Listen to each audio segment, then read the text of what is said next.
Nang i-anunsyo ang mga nominado para sa Grammy 2024, kapansin-pansin ang hindi pagkakasama ng SB19 sa Best Pop Duo or Group sa performance category nito.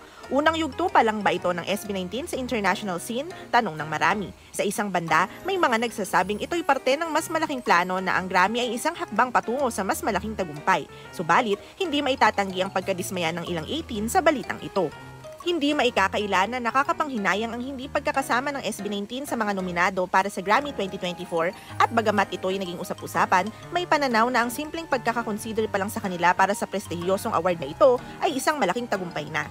Isang malaking hakbang na ito para sa SB19 at sa P-pop, sabi ng ilang 18, na nagpapakita ng malalim na pagpapahalaga sa natamong pagkilala para sa grupo. Ang pagiging parte ng For Your Consideration campaign ng Grammy ay hindi may kakailang milestone para sa grupo. Hindi man sila napili, pero ang nakonsider lang ay malaking bagay na, sabi ng isang tagahanga na sumasalamin sa sentimento ng marami. Ito ay nagsisilbing patunay sa kalidad ng musikang Pinoy na ngayon ay kinikilala na sa world stage. May mga nagtatanong nga na ano nga ba ang ibig sabihin ng pagkilalang ito para sa SB19. May mga haka-haka na baka ito'y magdulot ng bagong inspirasyon sa banda para lalo pang pagbutihin ang kanilang craft. Bawat pagsubok ay may dalang aral at lakas para sa susunod na hamon, ang positibong pananaw ng isang 18.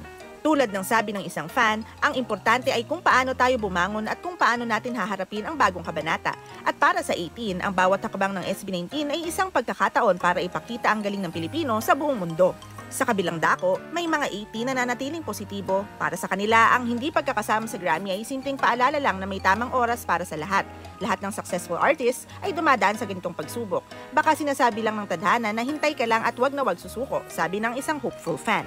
Ang totoong tanong na nasa isip ng marami, gagamitin kaya ng SB19 ang karanasang ito bilang inspirasyon para mas magningning pa sa international stage o magiging dahilan ito para mag-isip sila ng ibang diskarte sa kanilang karera?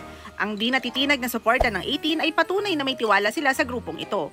Hindi ito kabiguan, ito'y paghahanda para sa mas malakas na pagbabalik, ang sabi ng isang fan. Anong masasabi mo dito? Let us know through the comment section below.